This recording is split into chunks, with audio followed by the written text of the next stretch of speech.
Hello everyone, welcome to SPC centre. This is Prashant Kumar. Friends, आज का यह हमारा वीडियो बीपीएससी की आगामी मुख्य परीक्षा के लिए काफ़ी अधिक महत्वपूर्ण है, क्योंकि आज की इस वीडियो में मैं आप लोगों के साथ बीपीएससी मुख्य परीक्षा का एक अति महत्वपूर्ण सेक्शन निबंध के बारे में मैं चर्चा करूंगा।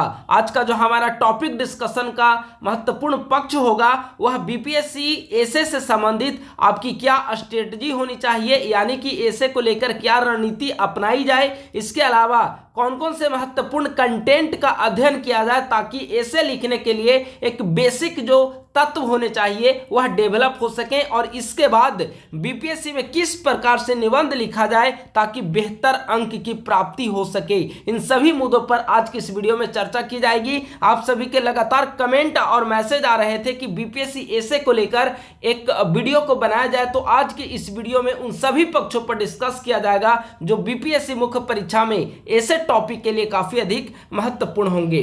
ठीक है, तो एसे से संबंधित तो हेडिंग है बीपीएससी निबंध में बेहतर अंक कैसे प्राप्त करें। आइए निबंध के बारे में सभी महत्वपूर्ण पक्षों पर क्रमवार रूप से चर्चा करते हैं। देखिए, सबसे पहले आपको जिस चीज पर ध्यान देना है वह है निबंध और लेख। इन दो चीजों पर आपको ध्यान देना है। कई बार ऐसा होता है, दो यहां पर मैं लिख दे रहा हूं दो बिंदु, निबंध वर्सेस लेख, निबंध बनाम लेख। ठीक है, निबंध जो होता है वह लेखन की एक कला है। इसमें आपको अपने विचार को अभिव्यक्त करना है, क्रमवार रूप से अपने विचार को अभिव्यक्त करने की जो कला है वह निबंध कहलाती है। लेकिन यानी कि इसे दूसरे शब्दों में अगर निबंध को कहा जाए तो एक प्रकार की थॉट प्रोसेस है, वह है निबंध। लेकिन एसे जो है वह कलेक्शन ऑफ डेटा एसे कहलाती है। एसे जब आप लिखेंगे तो अनेक प्रकार के डेटा का प्रयोग कर सकते हैं, डायग्राम का प्रयोग कर सकते हैं, लेकिन निबंध में इन चीजों से आपको बचना है। निबंध में क्या होनी चाहिए,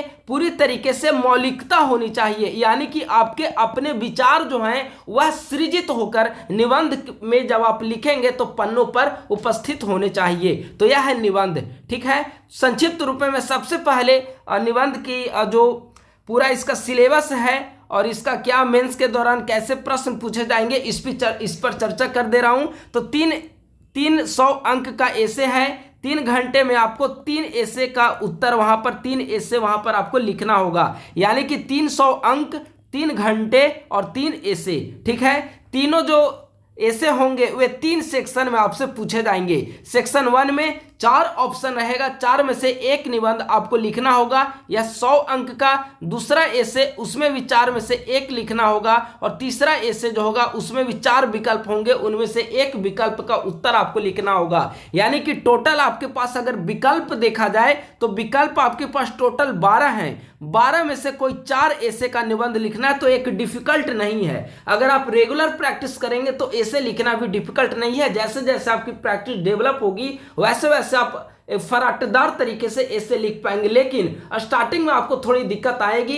स्टार्टिंग में आपको हर एक बिंदु पर चिंतन मनन अध्ययन करना होगा, तब जाकर आप एक बेहतर निबंध लिख पाएंगे। प्रत्येक निबंध लिखने की जो शब्द सीमा है निर्धारित की गई है आयोग के द्वारा, वह प्रत्येक ऐसे आपको 700 से 800 शब्दों में प्रत्येक ऐसे आपको वहां पर लिखना है। ठीक है, यानी कि 300 अंक में 300 अंक, 3 घंटे, 3 ऐसे, और प्रत्येक ऐसे 700 से 800 शब्द में होनी चाहिए। यानी कि तीनों ऐसे को अगर मिला दिया जाए तो लगभग 2400 शब्द में आपको वहां पर तीनों ऐसे को मिलाकर 3 घंटे में आपको 2400 शब्द वहां पर लिखना है। ठीक है, और समय भी आपको पर्याप्त मिल रहे हैं। अगर 3 घंटे को डिवाइड किया जाए 3 पार्ट में तो 1 घंटे आपको एक ऐसे पे मिल रहा है। अगर आप 10-15 मिनट अगर आप रफ वर्क भी करेंगे एक ऐसे लिखने से पहले तो 45 मिनट में आप काफी बेहतर ऐसे लिख सकेंगे। ठीक है, लेकिन इसके लिए आपको प्रैक्टिस करनी होगी, और किस प्रकार से आपको प्रैक्टिस करनी है इन्हीं मुद्दों पर इस वीडियो में चर्चा किया जा रहा है।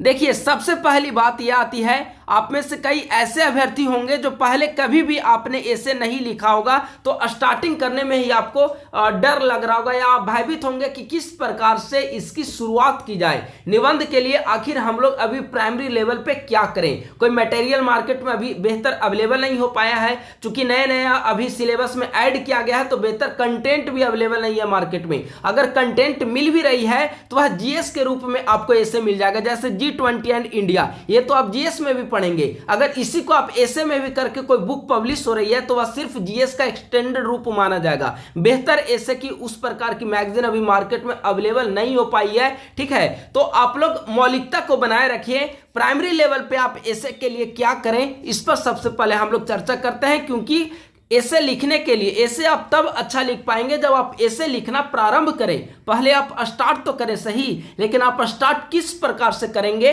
सबसे पहले उस पर हम लोग फोकस करते हैं। प्राइमरी लेवल पर आप लोग क्या करें, सबसे पहले आप लोग एक काम करिए, 68वीं बीपीएससी मुख्य परीक्षा का जो ऐसे का पेपर है उसको 3 से 4 बार अध्ययन करिए। सभी ऐसे को पढ़ने के बाद आप समझिए कि क्या ऐसे की जो भावार्थ है वह स्पष्ट हो पा रही है या नहीं, प्रश्न क्या कहना चाह रहा है वो हमें समझ में आ रहा है या नहीं, इस पर थोड़ा चिंतन मनन करिए, ठीक है।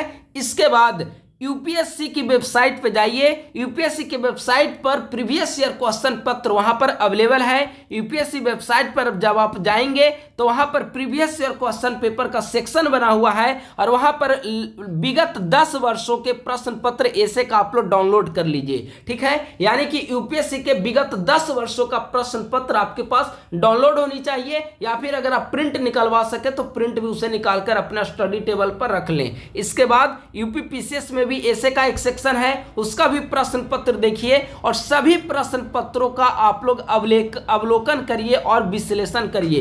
कई बार क्या होता है कि आप लोग प्रश्न देखते भी नहीं हैं और भयभीत हो जाते हैं कि ऐसे किस प्रकार कंप्लीट होगा, तो नहीं, इन सभी प्रश्न पत्रों को आप लोग 2 से 3 बार पढ़िए। पढ़ने के बाद कई ऐसे प्रश्न पत्र होंगे जो जब 3-4 बार आप पढ़ेंगे तो आपको लगने लगेगा कि अरे इस पे कुछ ना कुछ लिखा जा सकता है। भले ही आप 700-800 वर्ड में नहीं लिख पाए, लेकिन उसका भावार्थ जो है वह आपको समझ में आने लगेगा।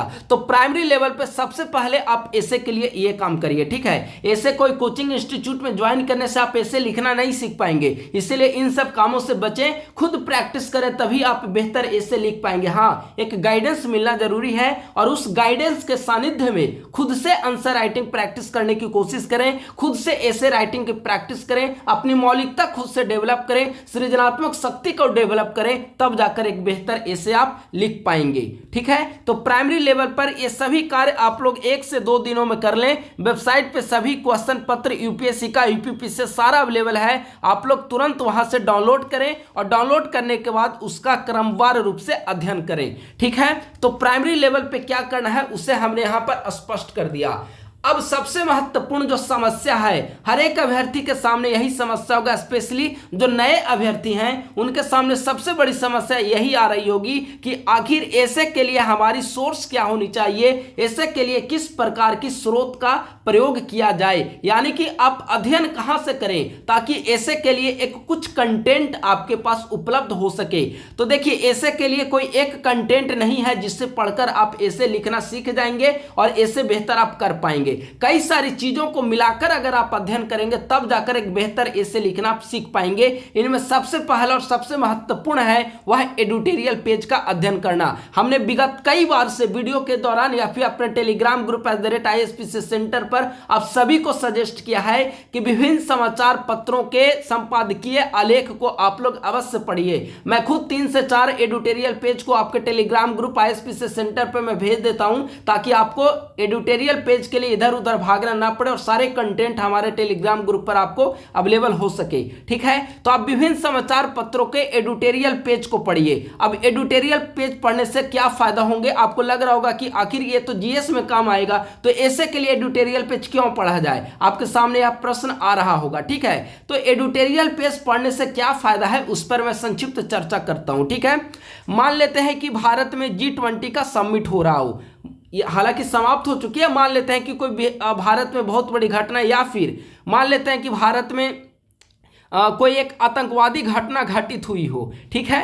तो कई बार क्या होता है कि विभिन्न समाचार पत्रों में एक ही टॉपिक पर आपको वहां पर आर्टिकल लिखा हुआ मिल जाएगा एडिटोरियल पेज के रूप में, ठीक है। लेकिन सभी आर्टिकल, टॉपिक एक ही है लेकिन सभी न्यूज़पेपर का कंटेंट जो है वह अलग अलग होगा। सभी न्यूज़पेपर के विश्लेषण करने की जो क्षमता है वह अलग अलग होती है। हर एक लेखक के लिखने की क्षमता अलग अलग होती है। तो इसके आधार पे आपको एक ही टॉपिक पर किस प्रकार से अलग अलग विचार सृजित हो सकते हैं यह जानने और समझने का मौका मिलेगा, ठीक है। तो एडिटोरियल पेज पढ़ने की आप आप लोग आदत डालिए और अपने डेली रूटीन में कम से कम 2 न्यूज़पेपर का संपादकीय आलेख आप लोग अवश्य पढ़ें। मैं खुद 3-4 पेपर का भेज देता हूं, तो आपको दिक्कत होती नहीं होगी। डायरेक्ट वहां से आप डाउनलोड करिए और उसको आप फ्री टाइम में आप उसको पढ़ने का प्रयास करें। तो सबसे पहला जो आपका सोर्स होगा ऐसे के लिए वह होगा संपादकीय आलेख। दूसरा सबसे ज्यादा जो महत्वपूर्ण पक्ष है वह बेहतर ऐसे के लिए आपको कुछ नॉवेल्स का अध्ययन करना होगा।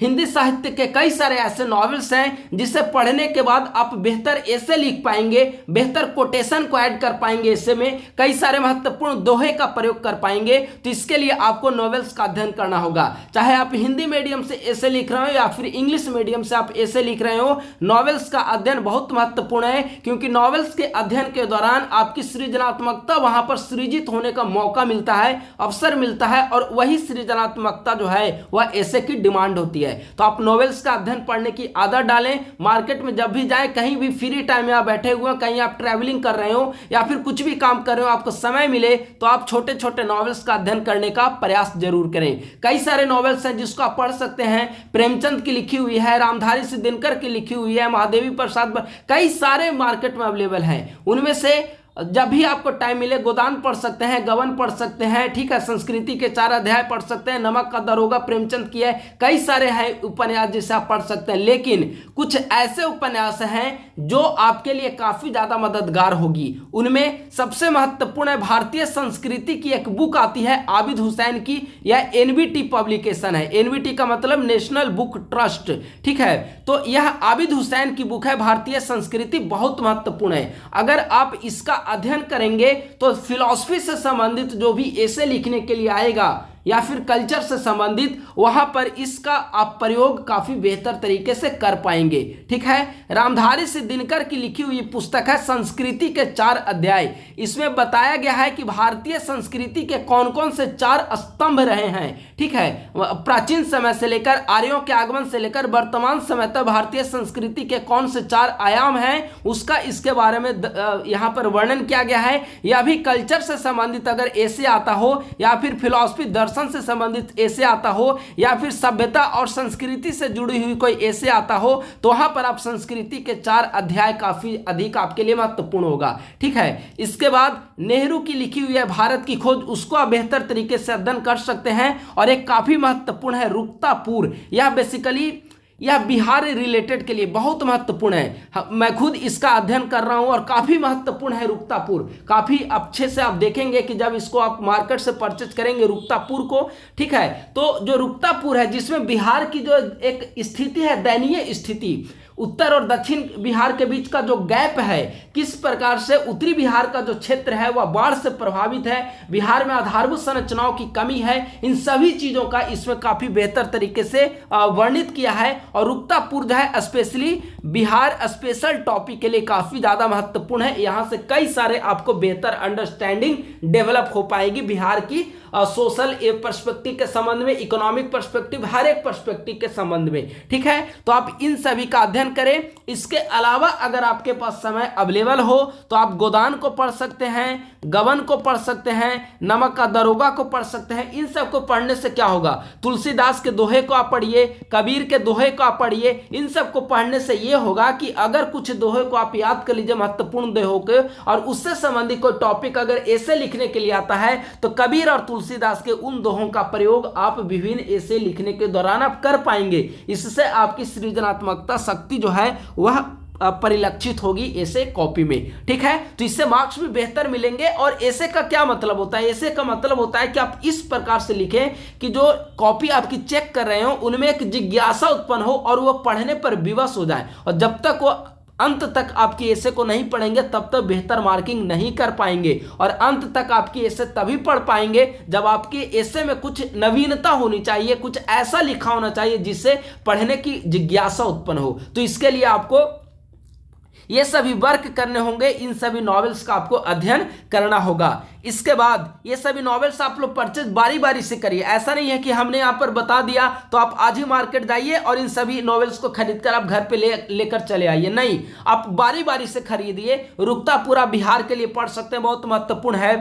इसके बाद आप संस्कृति के 4 अध्याय को परचेज करिए, फिर भारत की खोज को पढ़िए, ठीक है। इसके अलावा भी आप देखेंगे कि गांधी जी की कई सारी बुक मार्केट में अवेलेबल है। मेरे सपनों का भारत है गांधी जी की, बहुत महत्वपूर्ण है। तो ये सभी अगर नॉवेल्स पढ़ेंगे तो वहां से गांधी जी के विचार को आप जान पाएंगे, फिर उसको आप ऐसे में लिख पाएंगे। यानी कि एक असीम है इसकी पढ़ने की जो कैपेसिटी है। आप जितनी कोशिश करें, जितनी आप चाहेंगे उतना आप पढ़ सकते हैं और उतना इफेक्टिव ऐसे आप लिख पाएंगे। तो बारी बारी से एक एक करके आप परचेज करिए और उसको पढ़ने की प्रैक्टिस करिए।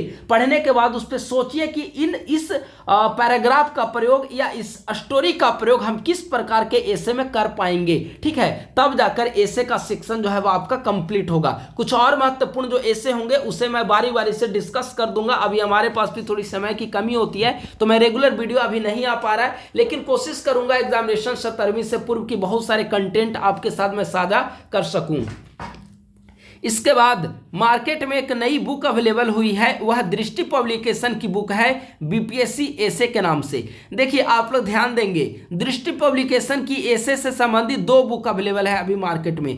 एक बुक जो है वह यूपीएससी लेवल वाला है, जो कि निशांत जैन के साथ मिलकर लिखा गया है, निशांत जैन निबंध दृष्टि, ठीक है। और एक बुक जो आई है वह बीपीएससी ऐसे के नाम से है, ठीक है। इसमें आपको 68वीं बीपीएससी में जो पूछा गया है ऐसे का, उसका सॉल्यूशन भी दिया हुआ है और बिहार रिलेटेड लगभग 20 से 25 टॉपिक दिए हुए हैं, जिससे आप लोग एक ऐसे के रूप में प्रैक्टिस कर सकते हैं। बिहार रिलेटेड जो भी लोकोक्तियां हैं 20 से 25 उसको यहाँ पर डिस्कस किया गया है, ठीक है। तो आप लोग दृष्टि पब्लिकेशन की बीपीएससी ऐसे बुक को परचेज कर सकते हैं। इसके अलावा मैगजीन आप समय समय पर पढ़ते रहें ताकि जीएस रिलेटेड कोई ऐसे लिखने के लिए आए तो वहां पर आपको काम आएगा। कोई वेबसाइट हो कोई महत्वपूर्ण तो उसे आप लोग देखते रहें। कोई निबंधकार की कोई वेबसाइट हो या निबंधकार जहां पे ऐसे वगैरह लिखते हो, ठीक है, तो उन सबको आप ब्लॉग वगैरह कहीं अगर मिले आपको कोई अच्छा किसी का ब्लॉग तो आप उसे पढ़ सकते हैं, ठीक है। तो इन सभी को आप लोग समय निकालकर आप लोग अध्ययन करते रहें। यानी कि जितना आप स्वाध्याय की कोशिश करेंगे, इसके लिए ऐसे के लिए स्वाध्याय करना अत्यंत अनिवार्य है और चिंतन मनन करना अनिवार्य है। स्वाध्याय करें, लेकिन स्वाध्याय करने के साथ साथ आप चिंतन मनन भी करें। यही ऐसे अच्छा ऐसे लिखने की सफलता की कुंजी है, स्वाध्याय प्लस चिंतन मनन, ठीक है। तो हमने यहां पर सोर्स डिस्कस करने का प्रयास किया। आप इन सभी सोर्सों पर धीरे धीरे करके अमल करें, ठीक है। अब आइए निबंध लिखने से पूर्व की प्रक्रिया। उतना हमने डिस्कस कर दिया, सोर्स बता दिया, एक प्राइमरी लेवल पे क्या करना है उसे बता दिया। यानी कि आपके पास कंटेंट जो है वह हो चुके। आपको 68 का कंटेंट मिल चुका क्वेश्चन पेपर। कुछ दिनों के बाद 69 बीपीएससी मेंस का आपके पास अवेलेबल हो जाएगा, तो उसे प्रिंट आउट करा कर रख लीजिए। यूपीएससी का हो गया आपके पास, यूपी पीसीएस का आपके पास हो गया। कई सारे हमने सोर्स डिस्कस किए, वे सभी आपके पास हो गए। यानी कि अब आपके पास इतने मटेरियल हो गए हैं जिसे पढ़कर आप ऐसे लिखना प्रारंभ कर सकें, ठीक है। तो अब ऐसे लिखना की अब आपकी क्षमता धीरे धीरे डेवलप होगी इतना पढ़ने के बाद। तो अब निबंध लिखने से पूर्व की कुछ प्रक्रिया होनी चाहिए। ऐसा नहीं है कि इतना पढ़ लिए और डायरेक्ट अपना निबंध लिखना शुरू करें, नहीं। निबंध में देखिए बीपीएससी में क्या है कि 4 ऑप्शन आपको दिए रहते हैं, ठीक है। तो विकल्पों के सभी टॉपिक्स का अच्छे से अध्ययन करना है। अब 4 विकल्प हैं, 4 विकल्प में ऐसा नहीं है कि आप पहला विकल्प पढ़ें, आपको लगा कि हाँ ये हमने कहीं पढ़ा है तो उसको निबंध लिखना शुरू कर दिया, नहीं। पहला विकल्प, दूसरा विकल्प, तीसरा विकल्प, चौथा विकल्प, इन चारों विकल्पों का आप अध्ययन अच्छे तरीके से करें। हो सकता है कि पहले विकल्प से आप भिज्ञ हो, यानी कि पहले विकल्प के बारे में आपको जानकारी हो, लेकिन आप एक पन्ना लिखें और आप सरेंडर कर जाएं, ठीक है। ऐसा नहीं होना चाहिए। आप दोनों तीनों चारों जितने विकल्प हैं सबको अच्छे तरीके से पढ़िए। उसके बाद एक अच्छे टॉपिक का चयन करें, ऐसे टॉपिक का चयन करें जिस पर आप बेहतर निबंध लिख सकें। आपके पास उसके लिए एक माइंड में बेहतर कंटेंट होनी चाहिए, बेहतर फ्रेमवर्क होनी चाहिए और वह टॉपिक रिलेवेंट होनी चाहिए, ठीक है। तो अच्छे टॉपिक का चयन करें। टॉपिक का चयन करने के पश्चात उसकी फ्रेमवर्क को तैयार करें। अभी हमने बताया ना कि अगर 60 मिनट का समय आपको एक ऐसे लिखने के लिए मिल रहा हो तो 60 मिनट में 15 मिनट का समय आप फ्रेमिंग के लिए करें। 15 मिनट में आप फ्रेमवर्क बनाइए कि प्रस्तावना में हमें ये लिखना है, इसके बाद मेन बॉडी में हमें इस प्रकार से पैराग्राफ को डिफाइन करना है और अंत में निष्कर्ष इस प्रकार से हमें लिखना है। और अंत जो 15 मिनट आप फ्रेमिंग करिए और 45 मिनट आप इसको डिस्क्रिप्शन में यानी कि इसको लिखने में आप 45 मिनट का समय लगाइए। यानी कि फ्रेमवर्क करना अनिवार्य है, अन्यथा फ्रेमवर्क आप नहीं करेंगे तो सब 1-2 पेज के अंदर ही पूरा निबंध का आंसर जो है समेटा जाएगा और उसको आप वर्णन नहीं कर पाएंगे और परिणाम होगा कि आपको अच्छे अंक नहीं मिल पाएंगे। ठीक है, तो फ्रेमवर्क तैयार करना अत्यंत अनिवार्य है। और एक जो सबसे महत्वपूर्ण है वह है कि आंसर कॉपी में ऐसे का टॉपिक लिखकर अंडरलाइन अवश्य करें। यानी कि 4 विकल्प आपको मिल गए हैं, तो 4 विकल्प में जिस विकल्प का आप उत्तर लिखने जा रहे हो उस विकल्प को आप यहां पर लिखें और लिखने के बाद उसे अंडरलाइन करें, तब लिखना आप उसे प्रारंभ करें। ठीक है, तो ऐसे लिखने से पूर्व की प्रक्रिया हमने बता दिया।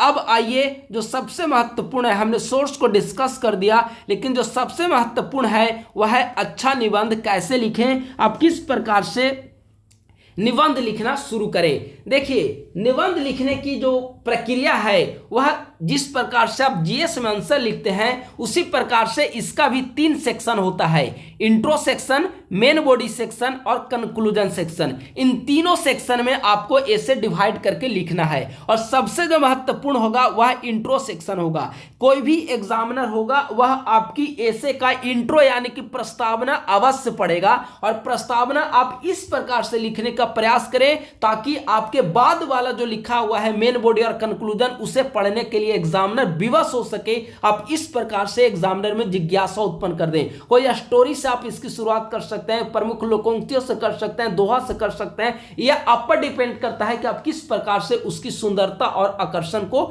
बढ़ाएं। ठीक है, तो इंट्रोडक्शन, मेन बॉडी और कंक्लूजन। देखिए, चूंकि बीपीएससी के द्वारा स्पष्ट किया गया है कि 700 से 800 शब्दों में आपको ऐसे लिखना है, तो पहला जो आपका इंट्रोडक्शन सेक्शन होगा वह लगभग 100 शब्द में आपका इंट्रोडक्शन लिखा होना चाहिए और कंक्लूजन भी आपका 100 शब्द में होना चाहिए। यानी कि 100 शब्द इंट्रोडक्शन और 100 शब्द कंक्लूजन, यानी कि 200 शब्द। बाकी बचा जो 500 से 600 शब्द उसमें आप मेन बॉडी लिखने का प्रयास करें, यानी कि बीच का भाग जिसे आपको पैराग्राफ वाइज लिखना है।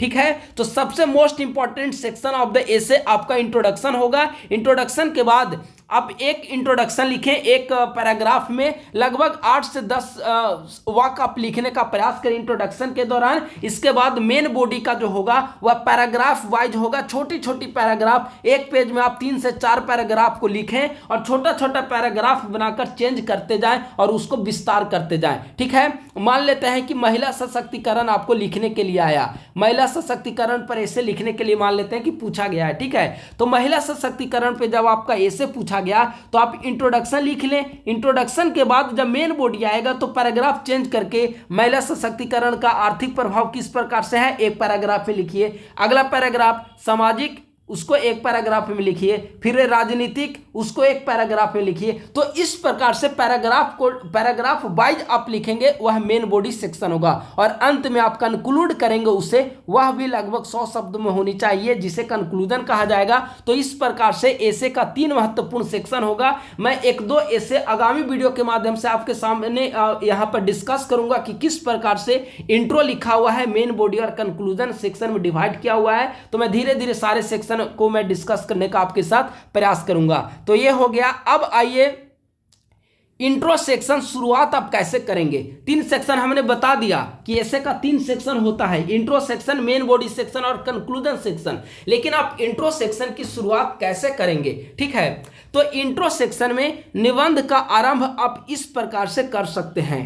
ठीक है, किसी प्रमुख उद्धरण से आप निबंध की शुरुआत कर सकते हैं। कोई संक्षिप्त स्टोरी हो, संक्षिप्त कहानी हो, उससे आप शुरुआत कर सकते हैं। किसी घटना का विवरण हो, उससे आप शुरुआत कर सकते हैं। कोई महत्वपूर्ण शायरी आपको ध्यान में आए तो उससे कर सकते हैं। कोई दोहे तुलसीदास कबीरदास की अगर याद आए तो उससे आप कर सकते हैं। समसामयिकी कोई घटना हो या कोई महत्वपूर्ण रिपोर्ट हो, जैसे जलवायु परिवर्तन पर मान लेते हैं कि निबंध लिखने के लिए आए, तो जलवायु परिवर्तन से निबंध लिखने के लिए आया। तो अभी हाल ही में क्या हुआ है, COP28 का सम्मेलन सम्मेलन हुआ है, तो आप इससे आप इसकी शुरुआत कर सकते हैं। ठीक है, मान लेते हैं कि कोई निबंध लिखने के लिए आ गया आपके पास, मन के हारे हार है, मन के जीते जीत है। ठीक है, क्या है टॉपिक?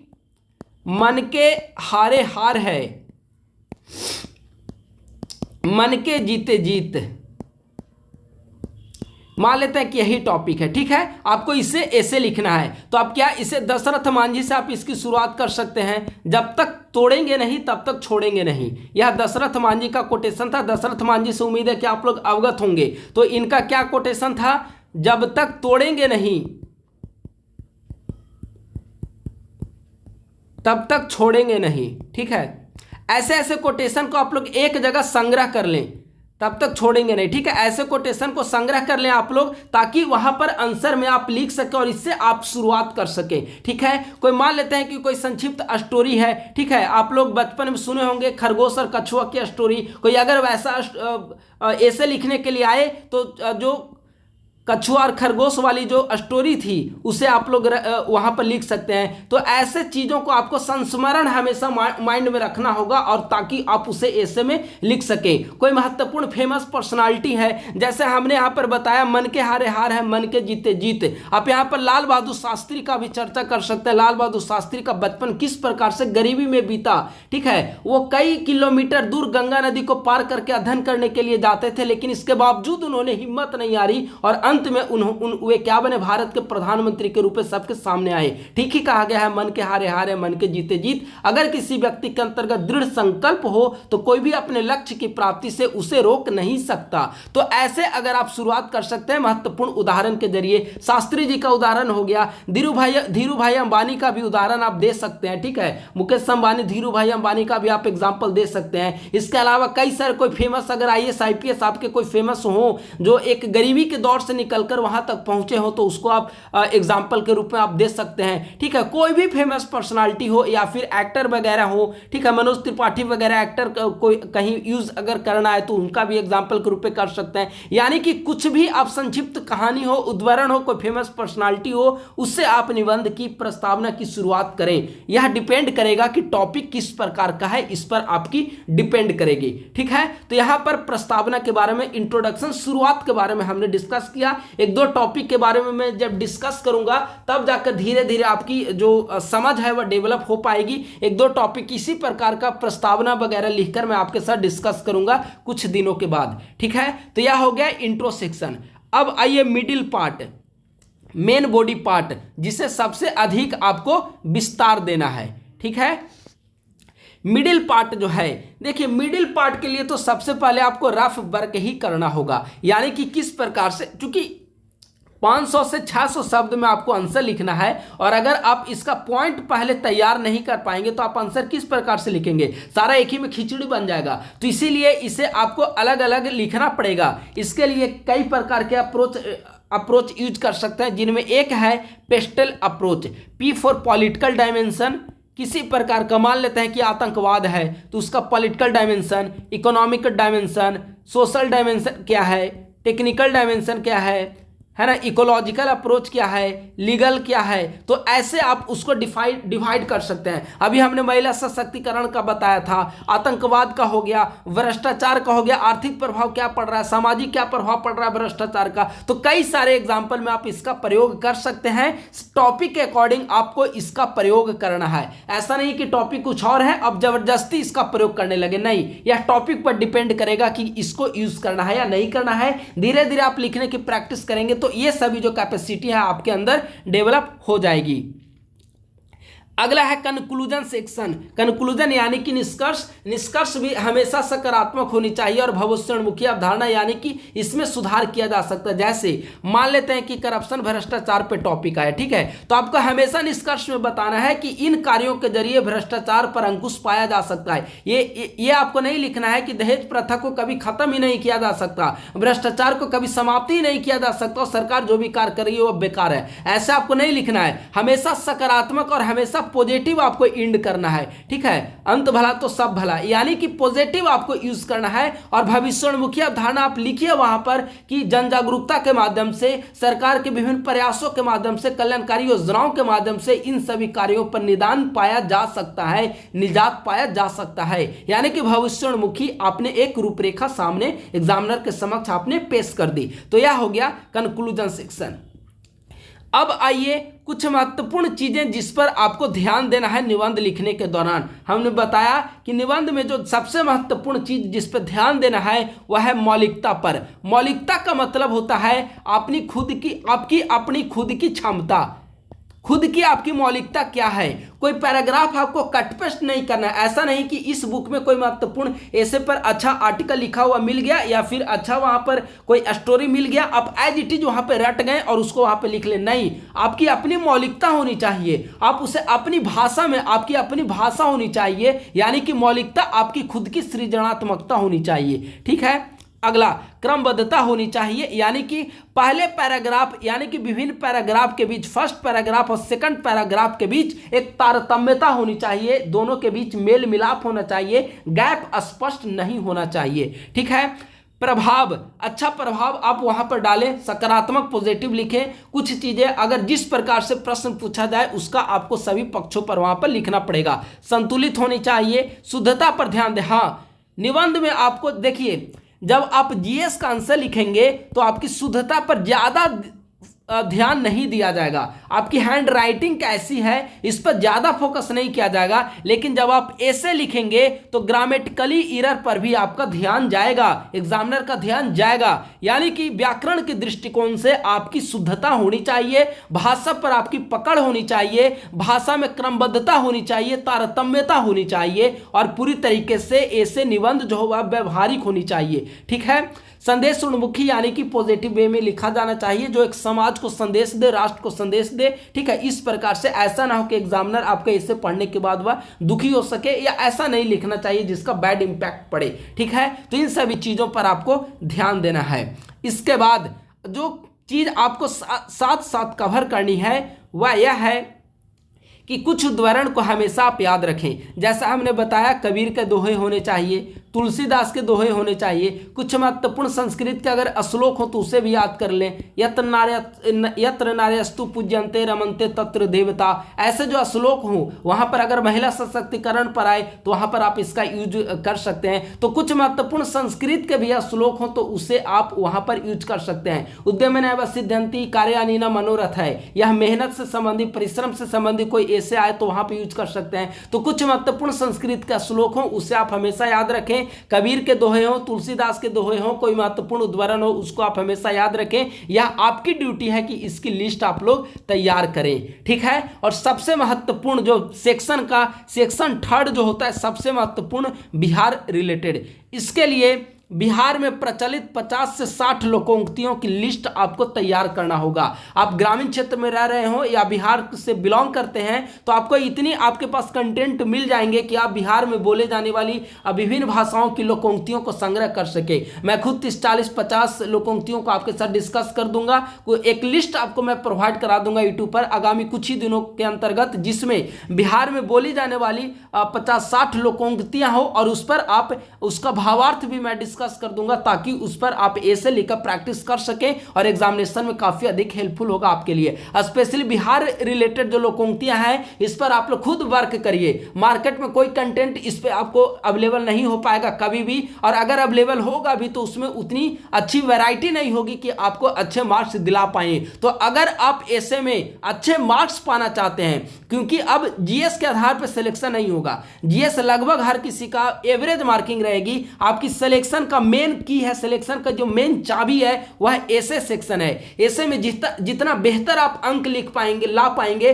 जितनी मौलिकता आप ऐसे में डेवलप कर पाएंगे, आपकी अच्छे अंक प्राप्त करने की पॉसिबिलिटी उतनी बढ़ जाएंगी। और अच्छे अंक अगर प्राप्त होते हैं ऐसे में तो स्वाभाविक है कि रिजल्ट बेहतर होगा और अच्छे रैंक के साथ आप बीपीएससी परीक्षा उत्तीर्ण कर पाएंगे। तो ऐसे के लिए आपको विशेष रूप से फोकस करना होगा और बिहार रिलेटेड जो लोकोक्तियां हैं उसको आप संग्रह करें। लोकोक्तियों के साथ साथ बिहार रिलेटेड, इकोनॉमी हो गया, सोशल हो गया, बाढ़ सूखा हो गया, इन सभी चीज़ों को, पर्यटन की संभावना, स्टार्टअप, महिला सशक्तिकरण, बिहार की गौरवशाली इतिहास, लिट्टी चोखा, ये सभी कुछ भी पूछा जा सकता है। तो इन सभी चीज़ों को आप लोग ध्यान देना है, आपको हमेशा चिंतन मनन करते रहिए, तब जाकर यह टॉपिक आपके लिए आसान हो पाएगी। और यकीन मानिए आप लिखने की प्रैक्टिस करते रहें, लिखना आप प्रारंभ करें, धीरे धीरे इससे भी आपके जीएस की तरह एक आसान पेपर हो जाएगा। या प्रारंभिक दौर में लाया गया है बीपीएससी के द्वारा, तो स्वाभाविक है कि आपको थोड़ी कठिनाई होगी, लेकिन धीरे धीरे ये सब भी आसान हो जाएगा। तो बस आज के वीडियो में इतना ही। उम्मीद है कि बीपीएससी मुख्य परीक्षा में ऐसे टॉपिक को कैसे कंप्लीट करें, इसके लिए यह वीडियो मददगार आपके लिए साबित होगी। एक नए वीडियो के साथ मैं शीघ्र ही उपस्थित होऊंगा, तब तक के लिए धन्यवाद। Thank you so much.